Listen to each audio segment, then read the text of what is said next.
Assalamualaikum warahmatullahi wabarakatuh. Kami dari kelompok 9 ingin mempresentasikan hasil analisis kami tentang tugas besar manajemen rantai pasok. Di sini ada anggota kelompok kami. Pertama ada saya sendiri, Giofri Putra dengan NIM 102022400215.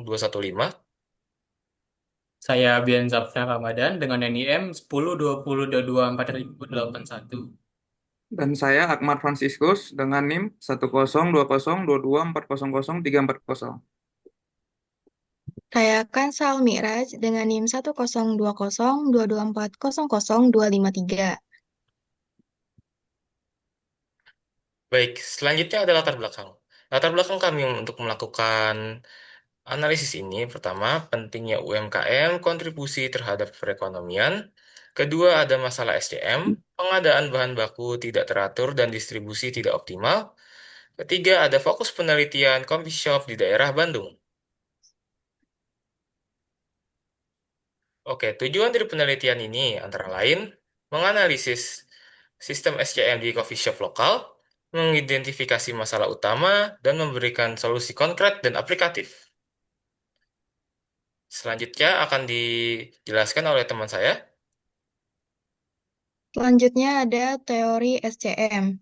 Definisi SCM adalah pengelolaan di aliran barang atau jasa dari bahan mentah ke produk jadi. Tiga elemen utama SCM yaitu yang pertama ada procurement atau pengadaan. Kedua, operation atau produksi. Ketiga, ada distribution atau distribusi.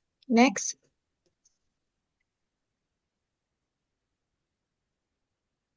selanjutnya ada metodologi. Yang pertama yaitu wawancara dengan salah satu pemilik usaha yang bernama Raja Parningotan Sitompul. Yang kedua, observasi lapangan. Dan ketiga, analisis dokumen. Lokasi coffee shop di Sukapura berdiri sejak 2023. Next, analisis procurement. Masalah pengadaan tidak terjadwal atau teratur. Tidak semua pemasok punya kontrak jangka panjang, sering kehabisan stok. Selanjutnya akan dijelaskan oleh teman saya. Oke, di sini saya akan menjelaskan tentang analisis operation. Di sini terdapat dua kemungkinan. Yang pertama ada kelebihan dan kekurangan. Di mana kelebihannya itu produksi mengikuti standar resep atau konsisten. Dan kekurangannya koordinasi barista yang kurang baik. Dan yang kedua tidak ada tools atau software manajemen stok. Next.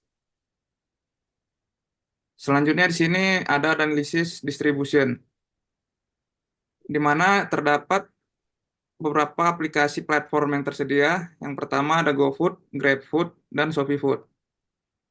Yang kedua, sering terjadi pembatalan pesanan. Dan yang ketiga, tidak ada logistik pihak ketiga. Oke, next.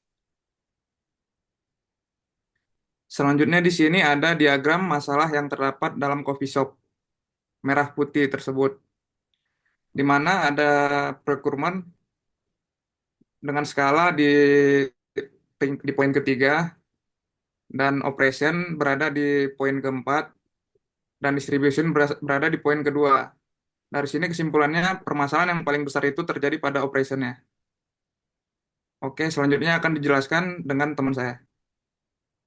Baik, di selanjutnya ini adalah bagian alur proses SCM coffee shop tersebut, yang dimana pertama dimulai dengan pengadaan bahan baku atau procurement, lalu masuk ke proses produksi minuman atau operation, baru setelah itu disalurkan ke pelanggan lewat platform online atau distribution. Nah, setelah ketiga proses tersebut selesai, mereka biasanya melakukan evaluasi rutin dan juga perbaikan rutin. Tapi sayangnya karena sistem yang masih belum informal, banyaknya proses evaluasi dan perbaikannya itu masih belum maksimal. Ini juga yang nantinya bakal kami coba bantu dengan solusi yang lebih maksimal. Body next. Nah, di bagian ini adalah bagian yang paling penting karena di solusi dan masukan itu adalah yang isinya di mana masalah dari pengadaan. Jadi kami mengusul menggunakan Google Sheet untuk membuat forecasting kebutuhan bahan baku supaya lebih terjadwal. Lalu komunikasi antar barista juga perlu SOP supaya tidak ada miskom saat sedang produksi. Dan juga kami menyarankan menggunakan aplikasi stok sederhana supaya stok bahan bisa dimonitor dengan real time. Dan buat masalahnya distribusi bisa diterapkan strategi khusus buat mengurangi pembatalan pesanan dan juga tidak kalah penting perlunya evaluasi berkala untuk platform delivery yang sering kita pakai. Boleh di next.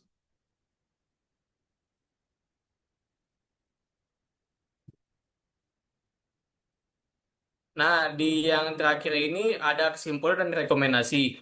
Sebagai penutup, kami bisa menyimpulkan bahwa masalah utama dari coffee shop ini ada di bagian koordinasi dan pengadaannya. Nah, sistem SCM-nya masih juga cukup informal dan belum tertata rapi. Dan solusinya yang kami tawarkan berupa digitalisasi sederhana dan penerapan SOP, supaya proses bisnis menjadi lebih efisien. Selain itu juga, evaluasi rutin dan pelatihan staf juga sangat diperlukan, supaya semua pihak yang terlibat bisa terus berkembang dan adaptif. Baik, mungkin sekian dari semua penjelasan kelompok kami. Bila ada yang kurang atau salah kata kami mohon maaf. Sekian dari kelompok 9. Wassalamualaikum warahmatullahi wabarakatuh.